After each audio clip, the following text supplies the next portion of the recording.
Ilustrísimas autoridades, señoras y señores, queridas amigas y amigos, como presidente de Nueva Economía Fórum tengo el placer de darles de nuevo la bienvenida al Fórum Europa, la tribuna política que organizamos con la colaboración de Red Eléctrica de España, BT y Asisa. Hoy tenemos el placer de recibir como ponente en esta tribuna al coordinador general de Izquierda Unida, don Cayo Lara, y también la satisfacción de que haya aceptado presentarle el portavoz de Izquierda Unida en la Comisión de Economía y Competitividad del Congreso de los Diputados, don Alberto Garzón. La tribuna es suya.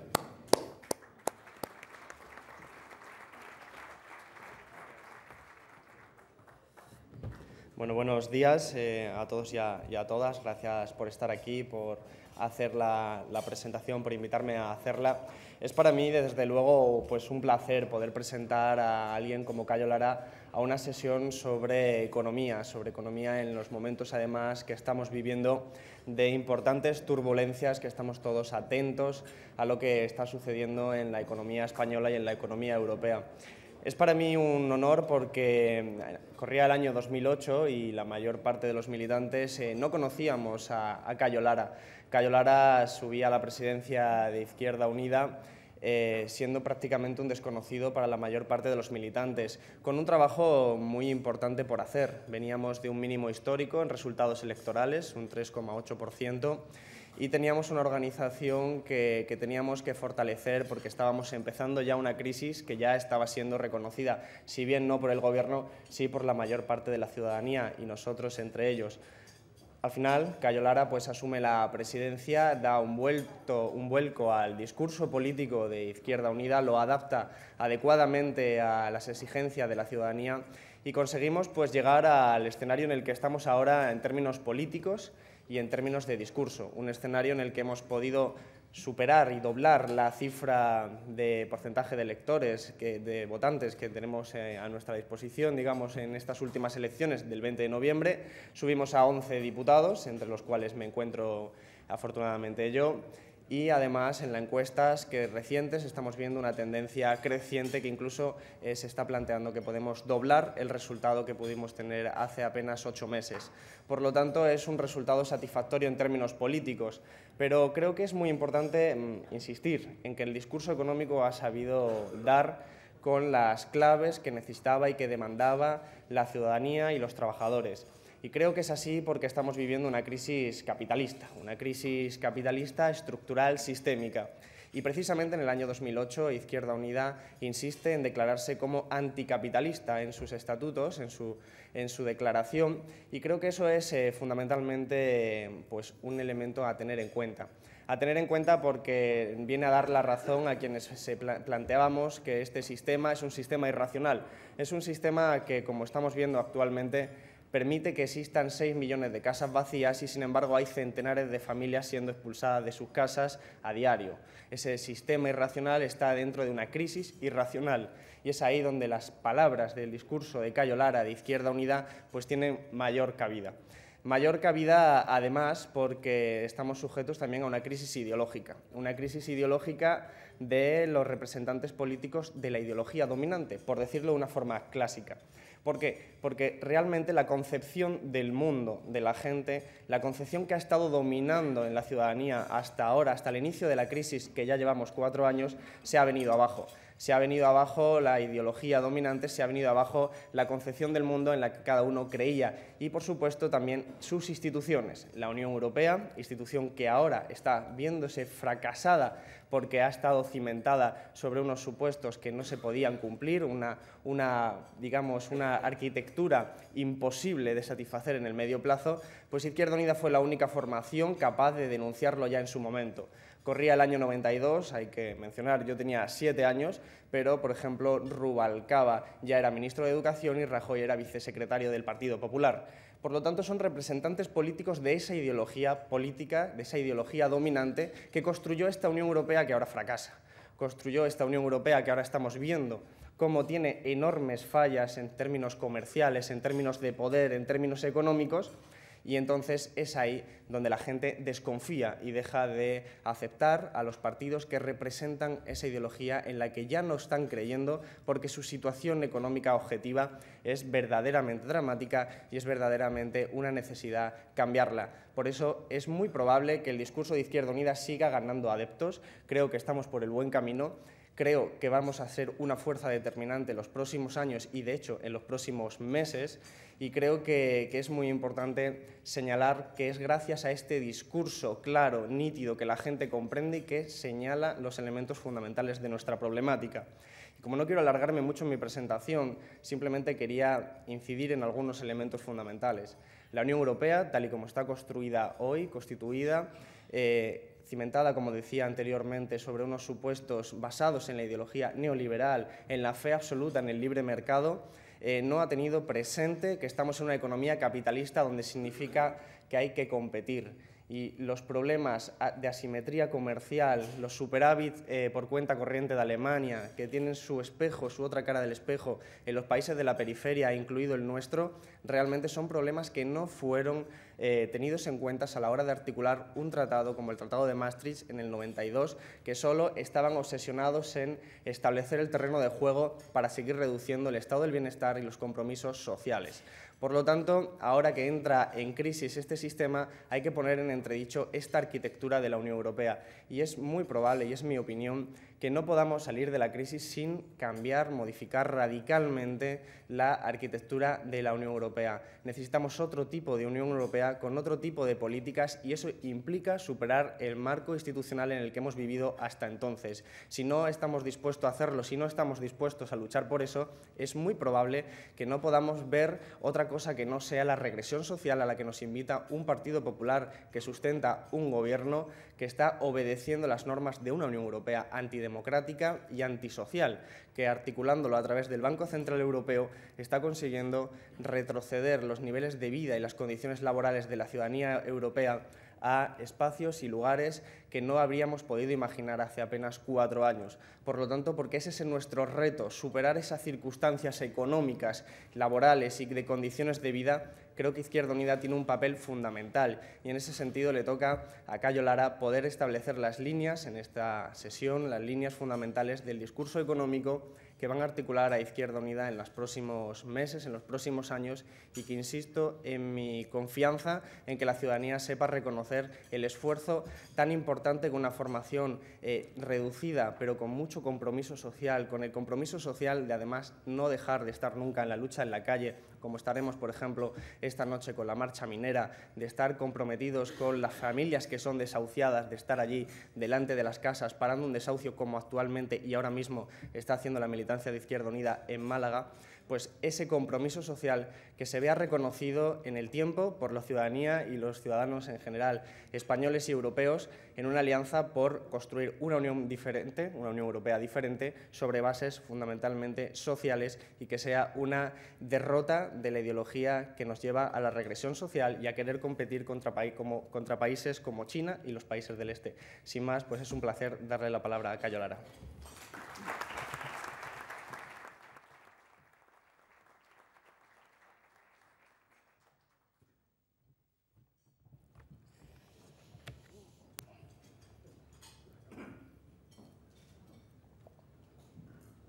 Buenos días.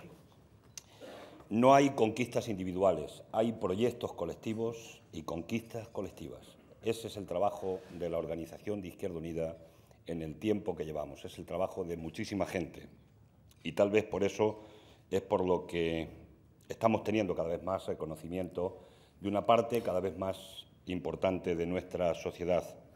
Alberto, es un lujo que me presente, porque es de esa generación de jóvenes que son los que tienen que construir el futuro en este país. Son los que tienen que generar la alternativa a las políticas neoliberales y son, en definitiva, los que tienen que poner en valor esa frase tan importante de que otro mundo es posible. Y con ellos estaremos también todos los viejos roqueros y la gente que no hemos dejado tampoco el camino de la lucha frente a las políticas neoliberales, frente a las políticas salvajes del capitalismo. Pero predicar no es dar trigo. Alberto ahora está predicando y algún día esperemos que tenga que dar trigo desde el punto de vista de responsabilidades de gobierno en este país, porque en política estamos para intentar llegar al poder democráticamente y es ahí donde realmente se verán las posibilidades de aplicar políticas diferentes en España.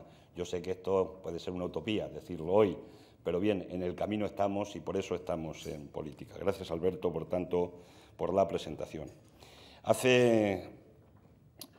Hemos estado aquí ya 3 veces, creo que han sido 3 veces. Gracias de nuevo por la invitación y gracias por la asistencia y la presencia que tenéis aquí para dar cobertura a esta conferencia. Hace 15 meses que tomé la palabra en este foro, fue la última vez. Estábamos prácticamente en la antesala de las elecciones generales y en el epicentro de las medidas del recorte del Gobierno de Rodríguez Zapatero. Un primer tijeretazo de 15.000 millones de euros, una primera reforma laboral que fue contestada con la huelga general del 29 de septiembre y la reforma del sistema de pensiones que asestó para el futuro, cuando se consolide, un golpe importante al sistema público de pensiones.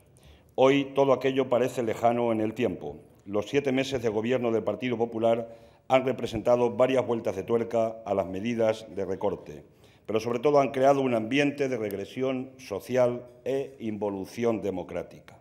La nueva reforma laboral sitúa en la desprotección jurídica y sindical a los trabajadores, facilitando el poder casi sin límites del empresario y en la relación laboral frente a la situación del trabajador en un contexto de crisis, de paro y, por tanto, de miedo. Los recortes para cumplir los objetivos del déficit superan las cantidades del Gobierno anterior, afectando elementos básicos del estado de bienestar como la educación, la sanidad o la aplicación de la ley de dependencia, y han colocado a los empleados públicos como la cabeza de turco, a los que resulta fácil desprestigiar cuando los auténticos responsables son gestores enemigos confesos de lo público. La segunda reforma financiera del Partido Popular consiste en que la mayoría de los ciudadanos vamos a pagar de una forma o de otra los platos rotos por los responsables del sistema financiero español y por una política común al bipartidismo de estímulo culpable de la especulación inmobiliaria y de conformidad con un modelo productivo perverso, que es el que nos ha llevado a que la crisis sea en España mucho más profunda que en el resto de los países de similares características. El Gobierno no explica la verdad. No es cierto que hayamos logrado el rescate de nuestros bancos. Es un rescate que se nos ha impuesto. No es cierto que ese rescate esté exento de condiciones económicas y fiscales para el conjunto de las administraciones públicas, como acabamos de comprobar a última hora de anoche o en la madrugada. De Guindos vendrá hoy con las recetas del Eurogrupo y del Ecofin. Anoche ya se vertía por alguna agencia que el aplazamiento hasta el 2014 del déficit del 3% que pide el Gobierno español tiene contrapartidas. Ya las conocíamos: aumento del IVA, reducir la cobertura de desempleo, más ajuste en las comunidades autónomas o adelantar la reforma de las pensiones, entre otras medidas. Ajustes y recortes que pueden llegar hasta 3 puntos más en el Producto Interior Bruto. Montoro ya habló ayer de aumentar el IVA y la jornada de los funcionarios. Una política de recortes que está poniendo en graves dificultades nuestro sistema constitucional. La Constitución de 1978 reconoce, junto a derechos formales, algunos derechos sociales como el derecho al trabajo, a la vivienda digna, la pensión suficiente, la salud, la seguridad jurídica de los contratos, coloca la riqueza al servicio del interés general, etcétera. Muchos de estos derechos nunca pasaron del papel, pero ahora incluso ese papel está mojado. Quiero referirme especialmente a 2 aspectos de este problema. El primero de ellos es que el debilitamiento del Estado no es solo una cuestión de balance de ingresos y de gastos. El Estado moderno y democrático es el fundamento de la democracia. Hace posible el ejercicio de las libertades, de la igualdad de oportunidades, permite que los derechos ciudadanos no sean mera retórica, compensa una parte de la desigualdad ilegítima entre las personas, forzada por su fortuna y su posición de clase. Han debilitado tanto a nuestro Estado que está dejando de cumplir esa parte de su papel. Por otra parte, las exigencias de recortes para limitar el déficit a las comunidades autónomas, exigencias que van a ser reforzadas, cuestionan severamente el modelo autonómico contenido en la Constitución. Se exigen desproporcionadamente más recortes de gasto público autonómico que al Estado central. Se coloca entre la espada y la pared a las comunidades autónomas que no tienen capacidad normativa suficiente para el ingreso público ni competencias efectivas para perseguir el fraude y la economía sumergida. Por tanto, no disponen de recorrido para aplicar su corresponsabilidad fiscal.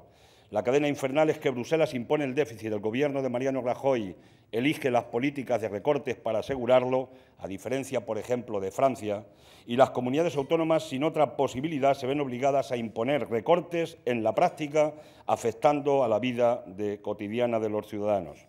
Las inevitables y justas respuestas de movilización de la sociedad están siendo respondidas con represión. Quieren criminalizar la resistencia pasiva. Quieren criminalizar a Gandhi. Vamos a rechazar con todas nuestras fuerzas las reformas en el Código Penal con cosas como la prisión preventiva o la nueva consideración del desacato, entre otras. Eso es la vuelta al pasado y tiene que ver muy poco con la democracia. Lo mismo se puede afirmar, aunque sea en otro nivel, con los anuncios de reforma administrativa y los contenidos adelantados en la nueva ley de régimen local. Vamos a entrar en el 5º año de la crisis. En los países intervenidos la situación solo ha cambiado a peor, como es obvio en el caso griego. En los no intervenidos formalmente, el aumento del paro, el estancamiento y la recesión son los elementos dominantes. En España el paro afectará a final de año unos 6 millones de personas, la tercera parte de ellos sin prestaciones de ningún tipo. En el sector público ha habido una caída de la afiliación a la Seguridad Social de 60.000 personas en los últimos 7 meses. A más de 170.000 cuidadores de dependientes se les quita la Seguridad Social. Las listas de espera quirúrgicas aumentan en un 17%. Pero también los empresarios están siendo víctimas de estas políticas. Un 41% más de concursos de acreedores que en junio de 2011. En el primer semestre de 2012 han cerrado 21.000 empresas, el doble que en el mismo periodo de 2011. En junio de 2012 ha habido 42.000 autónomos menos que en junio de 2011. No se trata solamente de que premios Nobel como Stiglitz o Krugman hayan hecho una severa crítica de las medidas de recortes y austeridad. La cuestión es que no hay un solo ejemplo en la historia económica que avale que de una crisis de esta naturaleza se pueda salir con medidas de austeridad, recorte del gasto y restricción de la demanda pública y de la privada. Por eso la crisis es cada vez más profunda. La luz del túnel se aleja más y el sufrimiento se amplía cada vez a más personas. Se está cometiendo un auténtico delito contra el Estado. La derecha aplica medidas ideológicas usadas al estilo de los exorcismos medievales y la creencia de que todo lo que da dinero es positivo, aunque se llame Eurovegas. El Plan Nacional de Reformas, el auténtico programa oculto del Partido Popular, ya lo decíamos en la precampaña y en la campaña electoral, no tiene ninguna previsión de crecimiento de empleo en el marco de esta legislatura. Se acepta con total tranquilidad que el paro no descienda por debajo del que había en 2011. Es tremendo que en el presupuesto del 2012 el cuadro macroeconómico determine que para el año 2015 habrá un 23,2% de parados, es decir, más que los que había cuando entró el Gobierno del Partido Popular, cuyo titular de campaña, eje de campaña, era priorizar el empleo. Yo creo que estos sí son razones por las que se puede pedir la dimisión de alguien de una manera severa. Es necesario retroceder un poco en el tiempo para poder observar cómo el pensamiento neoconservador, como la ideología neoliberal, comienza a echar raíces y a predominar en Occidente con más virulencia a partir de la década de los 80. El consenso de Washington y Maastricht están aquí. Solo hay que coger la literatura y lo que nos está pasando en este momento para saber que la senda estaba perfectamente marcada. El pensamiento neocon, el neoliberalismo en su faceta más desgarrada, fue patrocinado y promovido por gobiernos anglosajones como los de Margaret Thatcher o Ronald Reagan y por pensadores como Milton Friedman o Hayek, cuya teoría sobre el Estado mínimo explica perfectamente las políticas llevadas a cabo también en nuestro país. Pidiendo prestado un concepto matemático, ese modelo de Estado es un Estado mínimo para lo común, para el interés general y colectivo, y un Estado máximo para el beneficio de los poderosos. Con una concepción esencialmente ideológica se intenta reducir el Estado a una mera comparsa dentro del sistema capitalista. cada vez con menos atribuciones y menor poder de intervención en la política y en los destinos del país. El poder político está de rodillas ante el poder económico y especialmente ante el capital financiero. Se jalea la idea de que el control por los representantes elegidos por la voluntad popular, los políticos, de lo público es simplemente incompetente y perjudicial. Esa idea sería calificada en cualquier país de nuestro entorno con una democracia asentada sencillamente como de fascismo. Que haya políticos corruptos e incompetentes no debe abrir el camino a poner en cuestión la democracia. En España hay múltiples elementos que nos permiten afirmar, sin temor a equivocarnos, que al Estado se le está quitando cada vez más atribuciones y competencias, entendiendo como Estado absolutamente todo el tejido institucional de nuestro país. El Estado central, las autonomías, ayuntamientos. Uno de los hechos más significativos y que simboliza esa incapacitación del Estado español llegó en el mes de agosto del año pasado, cuando PP y PSOE se ponían de acuerdo en modificar el artículo 135 de nuestra Constitución, la intocable Constitución española, poniendo un corsé de acero a las cuentas públicas. Con esa reforma constitucional, sin consulta popular, el bipartidismo priorizó el pago de la deuda y los intereses a los bancos antes que los servicios públicos esenciales. Es radicalmente incompatible blindar el pago de la deuda y los intereses y pretender defender el blindaje de la sanidad, la educación o los servicios sociales. La sacralización del déficit como tótem al que hay que adorar impide la planificación de nuestra economía adaptada a cada momento de nuestra historia. No somos fanáticos del déficit, lo hemos dicho muchas veces, pero también sabemos que la solución pasa por otras vías alejadas de los recortes y el menoscabo de los derechos ciudadanos. Con los recortes solo se ha conseguido que haya más paro, más precariedad y más incertidumbre. Todas las medidas de ajuste que comenzaron a tomarse en mayo de 2010 y que han continuado con el Gobierno del Partido Popular a golpe de Real Decreto Ley solo han servido para ahondar en el sufrimiento de los españoles. Las señales no solo no han conseguido calmar a los mercados, sino que la prima de riesgo está más alta que nunca. Los especuladores es que están para especular y no les importa el padecimiento de las sociedades ni los dramas humanos que puedan crear. A países con más dificultades, más extorsión. Y ahora nos enfrentamos a proyectos que desafían toda imaginación. El Gobierno se apresta a un nuevo recorte por valor de 30.000 millones de euros y a un paquete de medidas de privatización por un importe equivalente. En España ya ha habido privatizaciones. ¿Cuál ha sido el beneficio para la economía nacional de esas privatizaciones? Solo se han traducido en la creación de oligopolios al servicio de intereses privados. Los precios de los carburantes pueden ser un buen ejemplo. El deterioro de la prestación de los servicios recoge la mayor parte de las denuncias en las organizaciones de consumidores y usuarios. Desde un punto de vista macroeconómico, el Estado ha perdido instrumentos de intervención que serían muy útiles en esta situación de crisis. No estamos de acuerdo con la subida del IVA porque es uno de los impuestos más injustos y además afectará de forma importante al consumo privado. Ciertamente el IVA español es más bajo que en la media de los países de la zona euro, pero también son, en general, más bajos los salarios. Léase el salario mínimo interprofesional. Una subida del IVA exigiría, cuando menos, un aumento de ese salario mínimo y de las pensiones. Por otra parte, no es serio plantear como contrapartida la reducción de las cotizaciones a la Seguridad Social. Se sigue jugando con las posiciones que, más que mágicas, son ilusorias, por no decir directamente falsas.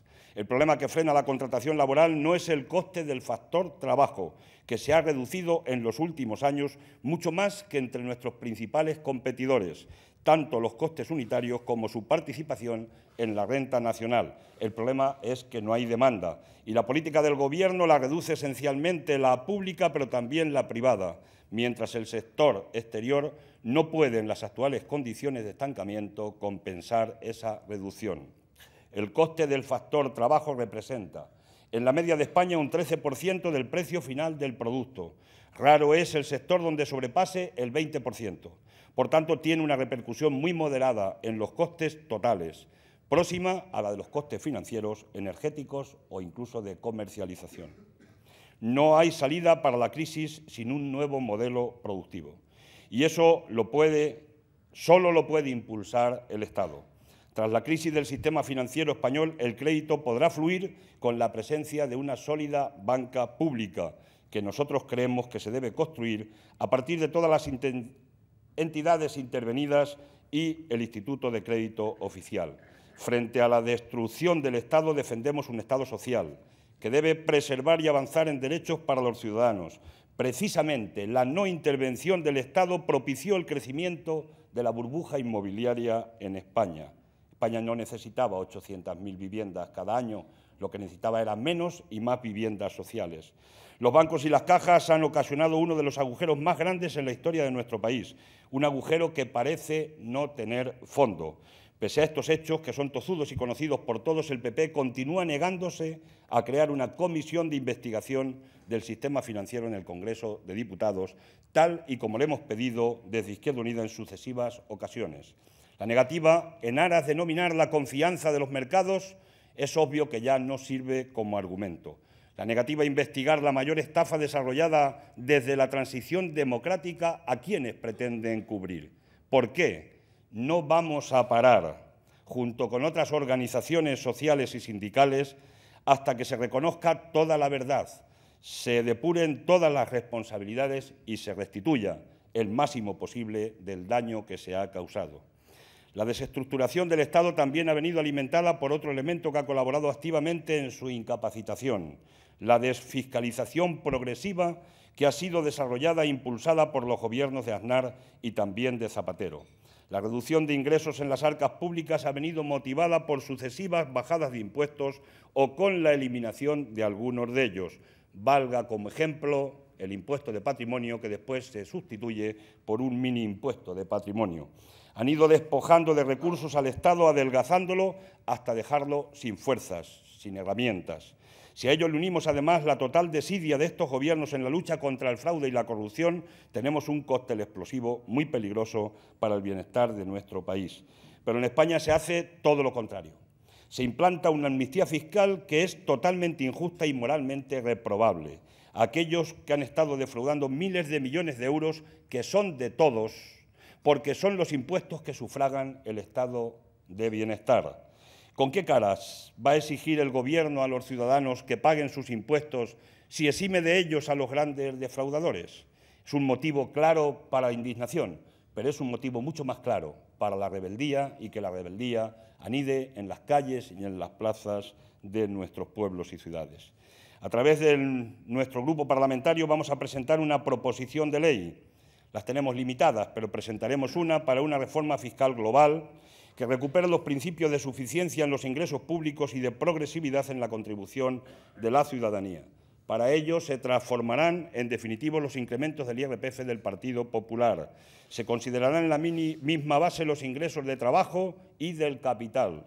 Se introducirá un criterio real de progresividad en el impuesto de sociedades para favorecer a las pequeñas empresas mediante la limitación efectiva y drástica de los gastos fiscales. Al mismo tiempo, se propondrán medidas en la legislación fiscal para limitar rigurosamente el fraude y la economía sumergida.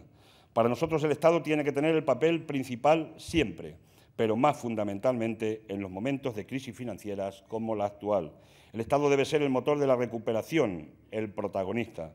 Tenemos que luchar contra el adelgazamiento institucional al que quieren someternos y huir de populismos, de discursos demagógicos de fácil consumo. Izquierda Unida ha propuesto un plan concreto de creación de empleo que, entre otras medidas, considera un yacimiento importante de puestos de trabajo, la reforestación también en nuestro país. He estado recientemente en Valencia y en Hellín, conociendo los terribles resultados de los incendios forestales, y he rememorado la propuesta popular de que los incendios se apagan en invierno. Esto se hace cuidando el monte con medios materiales y humanos, haciendo un trabajo respetuoso con el medio ambiente y una explotación racional de los recursos forestales. No podemos consentir un Estado que solo se encargue de mantener un sistema manifiestamente injusto. Tenemos que pagar la mayoría social la crisis que no hemos provocado. Es una pregunta que necesita respuesta. Inoperancia, incompetencia, ambición, complicidad. En cualquier caso, hay que devolver al Estado su credibilidad, recuperando políticas al servicio de la mayoría social y no de las élites dominantes que solo utilizan al Estado para incrementar sus escandalosos beneficios. El trasvase de rentas en Europa y en España de las capas populares de los trabajadores a los poderes financieros ha sido escandalosa en los últimos años. Estamos convencidos de que el Estado es la llave que abre la puerta para salir de esta situación de crisis. Necesitamos un Estado que promueva el empleo a través de la inversión pública, I+D+I, creando puestos de trabajo en sectores públicos de máxima importancia como la sanidad, la educación o la dependencia. Hacen falta más médicos, enfermeras, profesores, cuidadores, trabajadores sociales, porque esta también es una manera de distribuir mejor y más justamente la riqueza de nuestro país. Queremos un Estado fuerte con los defraudadores, porque detraen dinero de las arcas públicas que es de todos. Nos roban a todos el dinero del bienestar social y de los proyectos futuros de inversión para el nuevo modelo de desarrollo productivo. Y es también obligado que el propio Estado luche, reitero, contra la corrupción y el despilfarro. Queremos un Estado comprometido con la ciudadanía, pero en tiempos de crisis más que nunca. Necesitamos un Estado de trabajadores de toda clase, os suena la frase, y para los trabajadores. Un Estado que responda a los intereses de la mayoría social de nuestro país. Es menester un cambio en el modelo actual del Estado. La crisis que estamos viviendo no es una mera crisis financiera. El exgobernador del Banco Central Europeo, Jean-Paul Trichet, afirmó al despedirse de su cargo que estábamos ante una crisis del sistema, una crisis tan grave o más que la de 1929, una crisis que ha puesto en cuestión al menos el modelo de globalización neoliberal y financiarización de la economía con el que el sistema pretendió resolver sus dificultades a partir de la década de los 80. La crisis es también una crisis del euro, que no ha sido nunca una moneda única, sino un medio de pago común. La arquitectura europea, su modelo de construcción neoliberal, no puede resistir la crisis de la moneda única. Por eso, todas las medidas que aparentemente se toman tras arduas discusiones en las instituciones europeas no dejan de ser espejismos, medidas para ganar tiempo. En España no hemos gastado más de lo que teníamos. Si es así, ¿quién lo dice? Que diga cuándo, cómo, quiénes y cuáles son los beneficiarios. En 2007 la deuda pública española era de un 37% del PIB, mucho menos que el límite fijado por los tratados europeos, y había un superávit de 19.000 millones de euros. Por tanto, ni nuestro estado del medioestar era caro, ni el conjunto de nuestro gasto público era excesivo. ¿Qué ha pasado entre 2007 y 2011? Pues ha ocurrido una gigantesca caída del ingreso mucho mayor que la caída del PIB, lo que indica que ha habido desfiscalización, principalmente bajo la forma de regalos fiscales a los más ricos y un importante aumento del fraude fiscal. Las medidas adoptadas con la excusa de paliar la crisis solo tuvieron como objetivo directo o indirecto paliar la crisis de los bancos y las cajas. La crisis es una realidad. Ahí están los 5,5 millones de parados para confirmarlos, pero las medidas adoptadas para su solución han sido una estafa. Como es una estafa el rescate financiero, que en el mejor de los casos incluye nuevas condiciones muy severas. Decían que no iba a incluir ninguna condición, pues ya está la condicionalidad. Y suponemos que vendrá hoy a decirnos cuáles son las condiciones que ya se adelantan en los medios de comunicación esta mañana. En definitiva, un auténtico trasvase de la deuda privada hacia la deuda pública. ¿Podemos endeudarnos en 10 puntos más para salvar a los bancos y no para crear empleo y mejorar los servicios públicos? Es una pregunta importante. ¿Podemos reducir los compromisos ya establecidos con las comarcas mineras en un 63% y al mismo tiempo asegurarles a los concesionarios de autopistas 230 millones de euros de aval para compensar sus errores de diseño del plan empresarial? España no puede cumplir al mismo tiempo el objetivo del déficit y sus compromisos con la deuda. Menos aún puede impulsar la economía tras el parto de los montes que ha significado por el momento del Plan Europeo de Estímulo, puesto que lo más claro que ha parecido es que de esos 120.000 millones para estimular la economía, solo se habla de 5.000 inicialmente para infraestructuras. Las medidas que parece aprobará hoy el Ecofin, permitiendo el aplazamiento del ajuste del déficit al 3% hasta el año 2014, son insuficientes.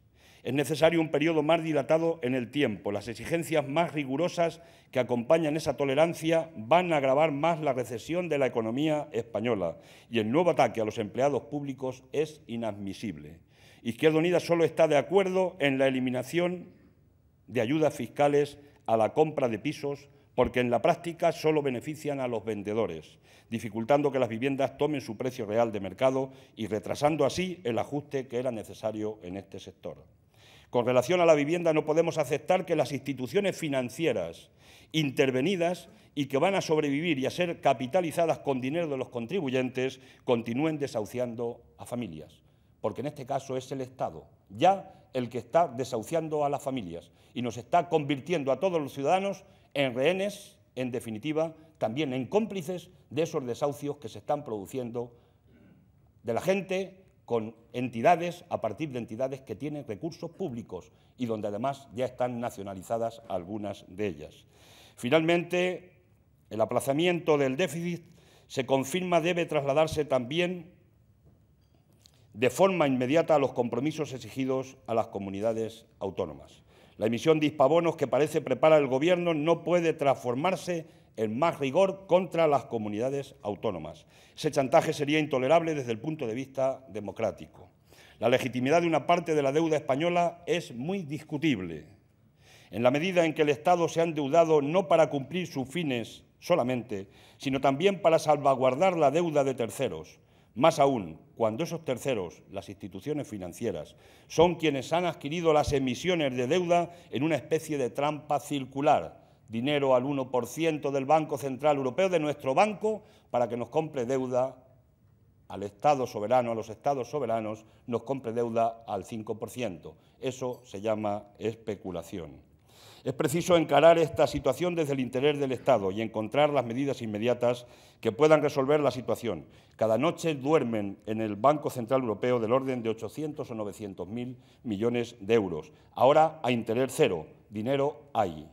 El Banco Central Europeo debe comprar directamente los títulos de la deuda soberana de los países de la zona euro, modificar para ello su papel y democratizar su funcionamiento. Es solo cuestión de voluntad política. Mientras tanto, el Banco Central Europeo está actuando como un auténtico lobby de los bancos europeos. Pero esto no es suficiente. Es necesario aplazar el cumplimiento de los objetivos del déficit, pero no con la condicionalidad intolerable que se anuncia. No se deben aceptar nuevas imposiciones de recortes que nos llevan al abismo. Es necesario encontrar un mecanismo para facilitar a países como España el pago de su deuda soberana legítima, no la ilegítima. Debería estudiarse una moratoria en su pago, si no sería una solución aceptable, viable y además posible. Solo una moratoria de un año representaría un aplazamiento de más de 8 puntos del PIB, 5,3 del principal y 2,8 puntos de los intereses, lo que liberaría recursos para impulsar la economía y el consumo, condición sin la que será imposible hacer frente a los compromisos y recuperar los márgenes para la financiación de la economía española. Yo sé que esta puede parecer una propuesta arriesgada, pero nosotros estamos firmemente decididos a discutirla, a tratarla y a aprobarla en nuestros órganos para hacerla una bandera de nuestra organización política, porque entendemos que tiene absoluta justeza. Finalmente, es necesario y urgente poner en marcha el Plan Europeo de Estímulo por el importe mínimo de esos 120.000 millones de euros que deben redistribuirse en función del paro existente en los países y complementariamente de la tasa de empleo juvenil. Concluyo diciendo que no vienen buenos tiempos para la lírica si el Gobierno no cambia de orientación. Habrá presumiblemente un otoño caliente, pero esa responsabilidad no es la de la gente que está sufriendo una crisis que no ha creado. Esa es una responsabilidad directa que tienen los gobiernos, que tiene este Gobierno, con las políticas tozudas, negativas, que siguen generando más recesión y más paro en España. Este país, por mucho miedo, aunque esté en un estado de shock, no va a soportar, va a resistir el embate de aquellos que, como bien dicen los sindicatos, quieren acabar con todo. Pues vamos a intentar que no acaben con todo y, desde luego, eso lo vamos a ir viendo en el tiempo que viene. No nos gustan las calles, no nos gustan las grandes movilizaciones ni las manifestaciones ciudadanas. Son la necesidad vital de los ciudadanos y la gente está mejor paseando por las calles tranquilamente. No en la movilización y en la confrontación incluso con las fuerzas de seguridad del Estado, con otros trabajadores que están enviando para enfrentarse y enfrentar a otros trabajadores que están reivindicando curiosamente los mismos derechos también de aquellos que mandan a enfrentarse con los trabajadores. Ahí están los mineros. Eso no le gusta a la gente, pero la responsabilidad los responsables tienen nombres y apellidos y tenemos que intentar conquistar, convencer, no vencer, convencer con argumentos, con razones al conjunto de la sociedad española de que no dejan otro camino que la movilización, la presión social, porque no estamos dispuestos a consentir que lo que tantos años costó conquistar, conseguir en este país, para la mayoría social, los derechos de los trabajadores y trabajadoras y las capas populares, nos lo arrebaten en 4 días, nos lo arrebaten en un tiempo que desde el punto de vista histórico es absolutamente imperceptible en el conjunto del tiempo de nuestra historia. Por tanto, en ese camino nos encontraremos. Los que queráis encontrarnos, nos encontraréis a esta fuerza política. Muchas gracias.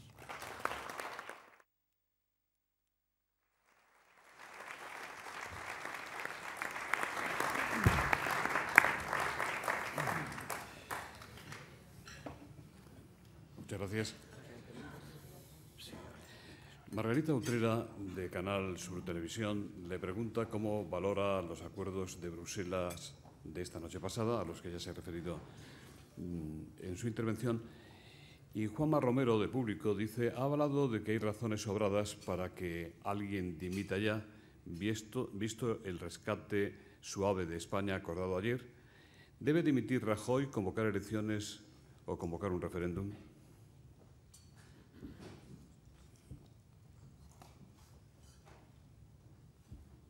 Bueno, la valoración del acuerdo creo que es de una obviedad importante. Demuestra que el Gobierno ha mentido a lo largo del tiempo, que sí hay condicionalidad con el rescate de la banca, que no es verdad que va a ser el rescate directo a los bancos, que necesita la garantía del Estado porque sencillamente no se fían de los bancos españoles y, por tanto, pues se pretende y se cargará sobre las espaldas de todos los ciudadanos tanto la deuda como el déficit y los intereses de la misma, que se produzcan hasta tanto se resuelva definitivamente esa reconversión necesaria para el control por parte del Banco Central Europeo de lo que es el rescate a la banca. A partir de ahí, lógicamente, solamente lo podemos valorar como que nos están tomando el pelo una y otra vez con tantos mensajes contradictorios, engañosos, y o el Gobierno no sabe dónde va o, evidentemente, está intentando, de alguna forma, desviar permanentemente la atención de los ciudadanos y, desde luego, despistarnos con estas políticas, repito, tan contradictorias y tan engañosas. La segunda cuestión es: si alguna vez le pedimos la dimisión al presidente del Gobierno, tiene que haber mucha gente en las calles, porque será o deberá ser un clamor popular. Es cierto, y se la pediríamos en sede parlamentaria, es cierto que las encuestas, los datos del CIS, están determinando y diciendo una vez y otra también que hay una pérdida importante de credibilidad por parte del Gobierno. Se demostró en Andalucía, se demuestra en los datos electorales que hay una caída importante de la intención de voto y, lo que es más grave, una falta de credibilidad del presidente del Gobierno, que se mantiene en unos niveles muy altos y que no se corresponden con el nivel de apoyo que tuvo en las últimas elecciones. Esto significa de que está habiendo una pérdida clarísima de credibilidad. Pero si un día le pedimos la dimisión, repito, se la pediremos no Izquierda Unida, sino se la tenemos que pedir mucha gente, porque lleguemos a un punto donde la última gota, rebose el vaso de agua. También desde Canal Sur Televisión le pregunta qué espera usted del discurso de Rajoy mañana en el Congreso de los Diputados. Bueno, como no ha aceptado un debate del Estado de la Nación, como si en España no hubiera en este momento problemas como para tener un debate entre todas las fuerzas políticas, y que no se trata solamente de un debate para ir a afearle al Gobierno lo mal que puede estar haciendo las cosas, sino los debates sirven o deben de servir sobre todo para estar proponiendo propuestas alternativas a los problemas que tienen los ciudadanos. El análisis, la radiografía, los puntos de vista distintos sobre la situación de las clases sociales del país, de la economía, del bienestar social, pero sobre todo las alternativas. Y Rajoy ha decidido que no quiere ese debate. Ha decidido seguir gobernando por decreto ley, comparecer poco en el Parlamento y cuando comparece no hay posibilidad de debate porque únicamente habrá una intervención y después aportaciones que haremos cada uno de los grupos. Yo espero poco, porque de un presidente del Gobierno que ha teorizado, y esto es gravísimo para la democracia, que ha teorizado directamente que va a hacer lo que tenga que hacer, pero que si es lo contrario de lo que ha dicho que iba a hacer, y en ese que ha dicho que iba a hacer se dirige evidentemente a los que le han dado la confianza y le han votado, que también lo hará cuando un presidente del Gobierno deja sin seguridad al electorado que le ha dado el apoyo a cambio de unas propuestas determinadas electorales y el incumplimiento y la negativa a aplicarlas, y no solo eso, sino la contraria, a hacer lo suyo, me parece que ha perdido la credibilidad importante que tiene que tener un presidente del Gobierno en un país. Por tanto, espero poco, sinceramente, del debate que podamos tener mañana, más allá de los flashes o de las frases que podamos dar o que podemos dar desde los grupos políticos que nos situemos en la oposición a esas políticas y que puedan salir a la ciudadanía. Carlos Combarros le pregunta, ¿se le adelantó Rosa Díaz en la presentación de la querella contra Rato y el resto de los gestores de Bankia? ¿A Izquierda Unida le hubiera gustado hacer lo mismo o no podían porque no se puede olvidar que entre los imputados está el representante de Izquierda Unida en el Consejo de la antigua Caja Madrid? Antonio Loaces le pregunta, ¿no cree que también debería ser imputada la firma de auditoría Deloitte antes Arthur Andersen, que dio su visto bueno a la salida a bolsa de Bankia? Yo creo que Deloitte es algo más que diputada. Diputada en el Parlamento, si no estás en el grupo mayoritario y además tienes un cierto poder, pues de verdad no influye sobre la política española, pero Deloitte influye mucho más sobre la política española. Forma parte de los hombres de negro. Y en este país, que nuestra democracia está secuestrada y está secuestrada por el poder financiero, Deloitte es más un representante del poder financiero, de los que mandan de verdad en este país, que del Gobierno de España, por mucho que venga a hacer tareas del propio Gobierno de España. En la otra parte, que es una pregunta interesada, yo diría que apasionante, es que UPyD está para hacer política. Y ha hecho lo que tenía que hacer. Ha presentado una querella directamente ante un asunto gravísimo, que es el asunto de Bankia. ¿Nos hubiera gustado a nosotros hacerlo antes? Pues seguramente sí, porque nosotros no estamos por mirar para atrás. Digo mirar para atrás y olvidar los pasados, ¿no? Porque lo que nos está pasando es fruto de unas políticas determinadas que han hecho determinadas instituciones en este país con el consentimiento y el impulso de los gobiernos, con el mirar para otro lado del Banco de España y también con el mirar o no cumplir con sus obligaciones la CNMV. Aquí hay muchos responsables. Y por eso esta fuerza política pedimos una comisión de investigación por 4 veces en el Congreso de Diputados. Nos la echó para atrás la mesa 3 veces. Y en la 4ª vez la tuvimos que llevar por la vía de una interpelación para convertirla después en una moción y por lo menos que se pudiera escuchar. Y el Partido Popular votó que no. ¿Por qué presentábamos la iniciativa de lo que llamamos la Comisión de la Verdad? Porque el problema es global, no es solo de Bankia. Bankia tiene un problema que se arrastra desde la Caja de Madrid. La política que se ha hecho de créditos temerarios, de créditos seguramente que cuando aparezca toda la investigación se demostrará que habrá empresas que eran ficticias y que han recibido no solo de Bankia, sino de otras entidades de ahorro, recursos importantes, créditos importantes que no tenían ninguna finalidad, no ya digo productiva, sino inversora, y eso se llama corrupción. Y cuando todo salga a la luz y se vea, tendrá que salir y en muchas partes de España, no solamente en Bankia, que afecta evidentemente a Madrid, que afecta a otras comunidades, a otras cajas y que afecta a Bancaja, también una de las entidades que más agujero puede tener en todo ese proceso. Por tanto, por eso presentamos la iniciativa. ¿Podíamos haberla presentado sobre Bankia? No, la querella. Pues también la podíamos haber presentado. ¿Nos hemos dormido en eso? Pues ¿por qué no asumirlo? Que no hemos tomado esa decisión. Pero no hay detrás ninguna cosa oculta, como algunos pretenden. El hecho de que Izquierda Unida haya tenido un representante en el Consejo de Bankia, que me parece que son 33 personas, y por mucho poder decisorio que pudiera tener, que se vea y que se pague si lo tiene que pagar donde toca. Porque nosotros no estamos por tapar a nadie. Y si hay responsabilidades y se demuestran, por eso queríamos la comisión de investigación. Y si ahora se va a tener que resolver por la vía judicial, pues bienvenida sea la vía judicial. Porque no estamos para tapar espaldas de nadie y sobre todo cuando se aplican o se votan políticas con las que no comparte esta organización política. Y lo digo con mucha nitidez, con mucha claridad. Asumimos la parte de autoculpa o autorresponsabilidad que nos pueda corresponder y la asumo con toda claridad como coordinador de Izquierda Unida y también como coordinador de la Federación de Madrid en el ámbito federal, pero evidentemente si alguien la ha hecho que la pague y la paguen todos. Pero cuidado por si la anécdota nos va a llevar a que olvidemos quiénes de verdad son los que han controlado y han decidido sobre las operaciones financieras que se han hecho por todas o por muchas entidades de ahorro en nuestro país.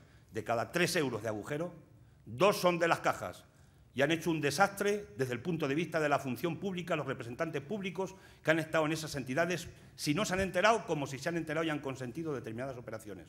Se ha jugado al modelo y han hecho un desastre para lo que es lo público, para los que defendemos lo público con orgullo y para los que creemos en lo público, nos han hecho daño. Pero de cada 3 euros no hay que olvidar que 1 euro de agujero es de los bancos y 2 euros son de las cajas. Aquí hay mucha gente implicada en este desastre, en esta estafa que se ha producido durante tantos años en nuestro país. Muchas gracias. Le agradecería si puede ser un poco más breve. Alicia Juárez dice, ¿por cuál de estas razones preferiría usted pedir la dimisión de la ministra de Trabajo o de Empleo? ¿Ser incapaz de hacer frente al paro desbocado o filtrar a un medio los datos del ERE del PSOE? Yo lo haría por 2 razones, ¿no? La primera está ligada con una pregunta que le hicimos desde Izquierda Unida y que era que cuántos parados iba a crear la ministra de Empleo en el año que nos quedaba. Si a una ministra se le pregunta cuántos parados va usted a crear, pues evidentemente después tiene que venir la respuesta, es obvia, ¿no? Y además no vino a decir que iba a crear empleo. Evidentemente nos daba la razón. Yo creo que esa es la primera razón por la que a una ministra de Empleo se le tiene que pedir la dimisión. Y la segunda, porque tiene mucha gravedad. Porque es un tema que está atentando contra la seguridad jurídica de instituciones, de partidos, de empresas, da igual. Y eso es sagrado. Y si eso es exactamente así, también es una causa por la que se le pueda o se le deba pedir la dimisión. También le preguntan cuál es la posición de Izquierda Unida sobre la minería del carbón, teniendo en cuenta los problemas medioambientales que conlleva. Y desde Ecodigital, ¿qué soluciones prepara para la minería española? ¿Qué objetivos pretende la marcha de esta noche? La primera pregunta era de José Belver. La primera pregunta es, la respuesta es obvia, es que la gente tiene que comer. Y tiene una manía de que quiere tener trabajo y quiere comer. Y ahí hay un sector que si no tiene alternativas, si no se le han dado alternativas al sector de la minería, no son responsables de que la situación esté de esa manera. Y por tanto nosotros nos apuntamos en esa. Y somos conscientes que tenemos una contradicción con el tema medioambiental. Pero también es posible, si se trabaja en líneas de desarrollo tecnológico, ya está inventado, también trabajar en la dirección de poder rescatar el CO2, aunque la rentabilidad probablemente no hay que mirarla desde el punto de vista económico, sino hay que mirarla desde el punto de vista de la rentabilidad social y la rentabilidad medioambiental. Es que parece que aquí todo lo que no es rentabilidad económica no vale para nada y hay que pensar en las personas y hay que pensar en el medio ambiente. Al sector de la minería, no sé si la cifra, a lo mejor digo una barbaridad, parece que hoy, por lo menos el problema concreto a corto se resuelve con 190 millones de euros. Y nadie en este país puede entender que ese sea un problema económico, es un problema político. Y lo más grave que ha pasado en el sector es que un gobierno sencillamente le ha conculcado un derecho que estaba negociado en la mesa de negociación por el gobierno anterior, con la Unión Europea y con las organizaciones sindicales. Y esos derechos no se pueden quitar a la gente, o pensar al menos que se los quitas y que se van a quedar callados. El sector de la minería ha dado muestras a lo largo de la historia de que es un sector combativo, de que luchan por su puesto de trabajo, por su empleo, que luchan con mucha dignidad. Está despertando una ola de solidaridad muy importante en España, siempre la han tenido, pero ahora si queréis más, y yo lo único que espero de su presencia en Madrid es que el pueblo de Madrid se vuelque en apoyo a este sector, porque, repito, no estamos ante un problema económico, sino ante un problema político. Y, finalmente, que se sienten en la mesa a hablar 2013-2018 y cuáles son las condiciones que se pueden poner para ese tiempo, para ese nuevo periodo. Desde Diario Crítico, Fernando Jáuregui le pregunta: ¿no le parece conveniente concretar un gran pacto entre las fuerzas políticas mayoritarias para hacer frente a las exigencias europeas? ¿Cooperaría Izquierda Unida en un triple pacto político, social y autonómico para hacer reformas en profundidad? ¿Cuántos puestos de trabajo va a crear ese pacto? ¿Cuánta es la voluntad del Gobierno de luchar contra el fraude fiscal y los que se llevan dinero de nuestro país y no cumplen con el artículo 31 de la Constitución española? ¿Se van a paralizar los desahucios en España para que no echen a más gente porque ha perdido el empleo y no puede pagar la hipoteca? En base a esas ideas de pacto, nosotros no tenemos ningún problema en llegar a algún tipo de acuerdos, pero los pactos por los pactos no sirven para nada si no tienen concreción. Y hasta ahora lo que estamos viendo en concreto es que el Gobierno del Partido Popular no es que no tenga ningún interés en hacer un pacto que camine por esa dirección, sino que su interés camina por una dirección diferente. Y lo estamos viendo en las distintas leyes, que es acabar con los derechos laborales de los trabajadores, que es doblar la espina vertebral, la columna vertebral a los sindicatos, que es desregularizar de alguna manera todas las relaciones contractuales y que es cargarse y justificar con esta crisis estafa, justificar cargarse en el estado del bienestar para privatizarlo y que encuentren un nuevo nicho de negocio los que han perdido el negocio en el sector especulativo del ladrillo. Por tanto, nosotros no somos enemigos a un pacto, a un acuerdo, pero repito, eso tiene que tener nombres y apellidos y me temo mucho que no coinciden los nombres y apellidos que le podría querer poner el Partido Popular con los que le quiere poner Izquierda Unida. ¿Cree usted que lo que hay que hacer es cargarse la España de las autonomías o, dicho de otra manera, modificar las competencias recuperándolas el Estado? Están criminalizando lo público, están criminalizando las autonomías, están criminalizando a los ayuntamientos. Pero, hombre, si los ayuntamientos han vivido aquí en la década de los 70, de los 80, de los 90, y han vivido, y se han creado mancomunidades de servicios, ya han funcionado, y no han arruinado ni arruinan al Estado, empezando por los ayuntamientos. Si los ayuntamientos lo que están necesitando es una ley de financiación local que les dote de servicios, de recursos, para que puedan, de alguna manera, cubrir los servicios que le demanda la ciudadanía que vive en los municipios. ¿Quién ha dicho que eso está en crisis? Es que se los quieren cargar. Y a las comunidades autónomas las quieren criminalizar. Las han hecho el chivo expiatorio de la deuda en nuestro país. ¿Cuánto es la deuda que tienen en este momento las comunidades autónomas? ¿140.000 millones de euros? ¿Cuál es la deuda del Estado? ¿700.000 millones de euros se superan? ¿Es un 20% la deuda de las comunidades autónomas? ¿Y estas son las responsables de la crisis? ¿Son responsables de la crisis si les aplican que tengan como objetivo del déficit el 1,5% este año, cuando las comunidades autónomas gastan el 37% de todos los recursos públicos en sanidad, en educación y en bienestar social? Y el Estado, excluida la seguridad social, solo gasta el 19% de los recursos públicos. ¿Cómo es posible que a las comunidades las obliguen a que tengan un 1,5% de déficit y el Estado se quede con el 3,5% que, por cierto, no va a cumplir? Es que las quieren criminalizar. El hecho de que en algunas comunidades autónomas haya habido despilfarro y haya habido obras faraónicas que no servían para nada y se hayan hecho R2, que no sirven para nada, autopistas en algunos casos, competencia del Estado, y también de alguna comunidad en el tema de aeropuertos, que se haya despilfarrado dinero, que se hayan hecho estaciones de trenes de AVE donde no sube ningún viajero, que pasas por allí y no sube ningún viajero porque se han hecho en función de unos intereses determinados. Eso es cierto que hay una responsabilidad sin duda de las comunidades autónomas, pero es de una gestión que tiene nombres y apellidos y de un modelo. Por eso no se puede criminalizar la buena gestión y el servicio que llevan haciendo las comunidades autónomas desde que se constituyeron en nuestro país y que además, desde nuestro punto de vista, lo que hay que hacer es profundizar en ello en lugar de criminalizarlas para intentar una nueva recentralización del Estado. También me preguntan cuándo recuperará la izquierda el Gobierno de Extremadura y si cree que antes de caer en una moción de censura el presidente actual, el señor Monago, del Partido Popular, convocará elecciones anticipadas. Bueno, si la izquierda hubiera sido izquierda, seguramente que no se había perdido el Gobierno en Extremadura. El problema es cuando la izquierda, o una parte de la izquierda, deja de serlo y se convierte a intentar resolver los problemas que lo tienen que resolver otros con otra ideología y con otra forma de pensar. Y cuando pasa eso, estamos en la esquizofrenia.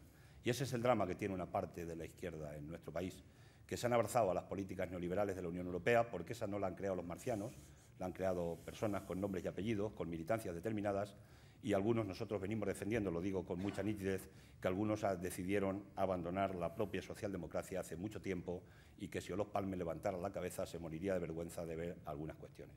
Si eso no hubiera pasado así, seguramente no se hubiera perdido Extremadura. Pero dicho eso, es conocida la posición federal de Izquierda Unida. No compartimos la decisión que adoptó nuestra organización allí, no estaba en la línea de los acuerdos federales de Izquierda Unida y después de ver al Gobierno del Partido Popular actuar en vivo y en directo, como le estamos viendo en este momento, me parece que si alguna duda tenía alguien, se le debería haber quitado de la cabeza. Y yo, sinceramente, espero que pueda haber un cambio en Extremadura a partir del convencimiento de la propia gente. Pero eso lo tienen que decidir ellos de manera soberana y nosotros, en todo caso, les ayudaremos a que así lo hagan. Francisco Rodríguez, de la Asociación de Padres y Madres, PAMAC, dice, en relación con la normativa sobre el divorcio, ¿considera usted la custodia materna como progresista? Si es un concepto sexista, si los hijos necesitan a su padre y a su madre, ¿por qué Izquierda Unida está en contra de la responsabilidad parental conjunta, la llamada custodia compartida? Es un tema muy litigioso dentro de nuestra organización, muy complicado, muy transversal y donde hay posiciones diferentes. Pero somos una organización democrática. Y cuando se adoptan acuerdos en los órganos democráticos de nuestra organización, la obligación que tenemos es de cumplirlos y hacerlos cumplir. Es un debate que todavía se tratará durante mucho tiempo, pero para nosotros sigue prevaleciendo un hecho fundamental, y es la seguridad, la vida del niño, que es el que no tiene o niña, que no tiene nada que ver en el conflicto, en la actitud, en las razones por las que padre y madre han tomado una decisión determinada. Eso, en todo caso, es lo que va a prevalecer en la política de Izquierda Unida hoy y en el futuro. Luis Ángel Sanz, del Mundo. Izquierda Unida siempre ha participado en distintos gobiernos apoyando al PSOE, como ahora en Andalucía o en Asturias. ¿Es Izquierda Unida un partido subsidiario del PSOE? ¿Sueña con que algún día Izquierda Unida supere en votos y en influencia al PSOE por la izquierda? Manuel Ángel Menéndez dice, ¿hay que cambiar al líder del principal partido de la oposición para que la izquierda recupere su papel en España?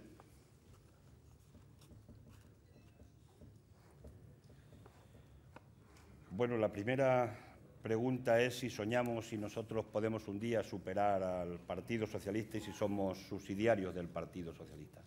Izquierda Unida tiene una política propia y los andaluces y andaluzas tomaron una decisión en un momento determinado. Y nuestra organización democráticamente tomó una decisión en sus bases que no contravenía los acuerdos federales de nuestra organización. En base a ello decidieron ir al Gobierno porque son más personas las que han votado en Andalucía al PSOE y a Izquierda Unida que las personas que han votado al Partido Popular. Podíamos haber tomado una decisión de no entrar al Gobierno, dar el voto de investidura, porque una sí estaba clara. Arenas no sería presidente de la Comunidad Andaluza mientras nosotros lo pudiéramos impedir. No porque le tengamos manía a Arenas, no hay nada personal, es por las políticas del Gobierno del Partido Popular. Se tomó una decisión de entrar en el Gobierno, de responsabilizarse, y sabemos que hemos entrado en un momento difícil, complicado y duro en Andalucía, pero lo ha decidido nuestra gente. Y seguramente que nos estamos dejando algunos pelos en la gatera, pero también nuestra organización allí está influyendo a que el daño sea menor. No se resuelve entero, pero al que sea el menor, y se puede comparar con alguna otra comunidad autónoma, aunque las comparaciones puedan parecer odiosas. No somos muleta de nadie. Se ha ido al Gobierno por responsabilidad, repito, independientemente de que se haya acertado o no se haya acertado, pero lo ha decidido la mayoría de la organización y las mayorías siempre aciertan cuando toman esas decisiones. Nosotros tenemos un proyecto alternativo distinto. El PSOE a lo largo de su historia ha tenido muchos movimientos, pero finalmente ha abandonado lo que son, yo diría, que principios y propuestas concretas de un partido de izquierda no radical, un partido moderado. Yo creo que se han sumado a unas políticas que no les corresponden y que no le deberían haber correspondido. Y eso está llevando a que haya cada vez más gente que se empieza a desencantar con esas políticas y que empieza a poner, con todo lo que ello supone, los ojos, si queréis, muy tímidamente en una izquierda alternativa. No es fácil que la gente cambie o dé un apoyo a la izquierda que yo hoy modestamente represento aquí, porque hay mucha historia pasada y hay muchas preocupaciones en mucha gente. Pero eso se está consiguiendo y las encuestas lo están diciendo. ¿Es un problema de Rubalcaba? No es un problema de Rubalcaba, es un problema de líneas políticas de las organizaciones. Rubalcaba, si hubiera sido un miembro del Gobierno que se hubiera opuesto a quitar el impuesto de patrimonio, hoy tendría una visión diferente. si hubiera sido un miembro del Gobierno que cuando se hicieron las propuestas de reformas fiscales por parte de Gaspar en el Parlamento, cuando tuvimos los dos diputados, uno de Iniciativa y otro de Izquierda Unida, y se hicieron propuestas de reformas fiscales progresivas y el PSOE las echaba para atrás con aquella frase de Zapatero, famosa, histórica, de que bajar los impuestos era de izquierdas, pues hubieran tomado decisiones diferentes, seguramente que hoy tenían una visión distinta. Si no hubieran aplicado aquella reforma laboral injusta, si no le hubieran impuesto a los sindicatos el tema de la reforma de pensiones, es decir, si hubieran tomado unas medidas diferentes, seguramente que hoy el señor Rubalcaba tenía una visión distinta a los ciudadanos de él. Por tanto, son las políticas. Yo creo que las personas es lo de menos. Y las políticas las aprueban los órganos, las aprueban los consejos, las aprueban los hombres y mujeres que formamos una organización, y yo creo que ese es el drama que hoy tiene el Partido Socialista. Y no nos alegramos de dramas de nadie, pero se preocuparon más de la habitación que tenía unas cuantas goteras que de la habitación que le estaba entrando el agua a raudales. Y se deberían haber preocupado de lo grueso en lugar de la que le entraban algunas goteras que ahora sí se están convirtiendo probablemente no en una habitación con muchas goteras, sino una habitación que queremos reconstruir de una manera importante con toda la gente que esté de acuerdo con que tenemos que hacer una alternativa concreta a las políticas neoliberales, las haga quien las haga en nuestro país. Desde Radio Nacional de España, Gloria Parrilla dice: ¿cree que el Gobierno llegará a reducir la prestación por desempleo? Si así fuere, ¿cuál sería la reacción de Izquierda Unida y cuál, en su posición, debería ser la reacción de los sindicatos? Yo creo que la reacción es la calle. Es inmediata, además, porque un tercio de las personas, de los 5 millones y parados que hay en nuestro país, no reciben cobertura en este momento ninguna de desempleo. La desintegración social está creciendo de manera forzada. En los presupuestos generales del Estado de este año, el Gobierno ha recortado el 5,5% en la partida de prestaciones por desempleo. A algunos les abultaría mucho. Y si ahora, con el condicionante, con las recomendaciones de Bruselas, toman la decisión de recortar más, o bien en meses de tiempo de duración de las prestaciones, o bien en cantidades, en porcentajes determinados, lo que son las prestaciones raquíticas en nuestro país, que no hay que olvidar, no están cumpliendo con lo que dice la Constitución española, que dice que cuando la gente está parada necesita la ayuda del Estado. Por tanto, se está violando la propia Constitución española. No cabe más camino que estar en la calle. Y nosotros estaremos con los sindicatos, si así lo consideran, en la calle, en manifestaciones, intentando que esta política no se aplique en nuestro país. Carlos Susías, de la Red Europea de Lucha contra la Pobreza y la Exclusión Social, dice: para muchos millones de personas en España, el tercer sector de acción social, las entidades sociales, son el último colchón de protección. Estas entidades sociales están agónicas. ¿Qué opina de esta situación? ¿Cuál cree que debe ser el papel del tercer sector de acción social? Un Estado que no protege y no cumple la Constitución desde el punto de vista de lo social es un Estado que está enfermo. Y eso podríamos decir como conclusiones de lo que ha sido la aplicación en la política de los presupuestos del 2012 por parte del Gobierno y las que se pueden barruntar de cara a los presupuestos del 2013 o 2014. Cuando se ataca a los sectores que están intentando contribuir a que los más desprotegidos de la sociedad, la gente que no se puede valer por sí misma, que necesita el concurso y la ayuda de toda la sociedad y que necesita que una parte importante de la riqueza se ponga precisamente para resolver los problemas que no pueden resolver por sí mismos, cuando eso se está atacando, se están tomando decisiones muy graves. Se está decidiendo sobre la vida y la muerte de las personas. Cuando se decide recortar de manera dramática los fondos, por ejemplo, de cooperación internacional, se está decidiendo que miles de personas se morirán en otros países porque hemos tomado una decisión de recortar recursos en cooperación internacional. Se decide sobre la vida y la muerte de las personas. Y se lo tenían que mirar aquellos que además presentan a veces banderas del humanismo cristiano y que juran en los parlamentos cumplir con la Constitución y las leyes, se lo tenían que mirar, se lo tenían que pensar antes de tomar decisiones que, repito, afectan nada menos que sobre la vida y la muerte de las personas. Carlos Ruiz, de ATAC España, dice: ¿cuál es su opinión sobre Eurovegas como generador de empleo? Y hay otra pregunta: ¿exageran los que dicen que si se aprueba este proyecto Madrid se convertiría en un gran puticlub? Yo no sé la parte segunda, pero la parte primera sí tengo una cosa clara. Si eso se hiciera en Madrid o en cualquier parte, sería una fábrica de crear ludópatas. ¿Lo dejamos ahí? Lo dejamos ahí. Aurora Estevez, ¿qué va a plantear usted en la reunión de varones regionales de Izquierda Unida que se celebra hoy? ¿Qué objeto tiene esta reunión? En nuestra organización no hay varones. Eso de los términos periodísticos de que se reúnen los varones en Izquierda Unida, no hay varones. Hay organizaciones democráticas que deciden quiénes les van a representar en no sé qué funciones a lo largo del tiempo. Por tanto, a mí la palabra varonía, no sé si será también por alguna secuela de lo que leíamos en la infancia, no nos gusta. Bueno, vamos a hablar de dos cosas fundamentalmente, ¿no? Un repaso a la situación de cada una de las comunidades autónomas, en las que estamos en distinta situación con respecto a los gobiernos, y también especialmente la acción del Gobierno, la intención del Gobierno de continuar por la política de recortes, ver qué alternativa podemos plantear de una manera sólida y, además, de una manera colectiva. Eso es lo que vamos a ver hoy y habrá conclusiones, evidentemente, porque la reunión tiene para nosotros una importancia extraordinaria, teniendo en cuenta que vamos a por un nuevo ataque a las comunidades autónomas. Margarita Utrera le pregunta qué opina de los recortes en dependencia que se presentarán esta tarde a las comunidades autónomas. La ley de dependencia, que la propiciaron organizaciones sindicales, que están aquí sus representantes, está Ignacio y está Cándido, era una ley que pretendía crear 300.000 puestos de trabajo y que afectaba a la parte más sensible de nuestra sociedad, a la gente que cuando no se puede valer por sí misma necesita que alguien le eche una mano y le cuide, ¿no?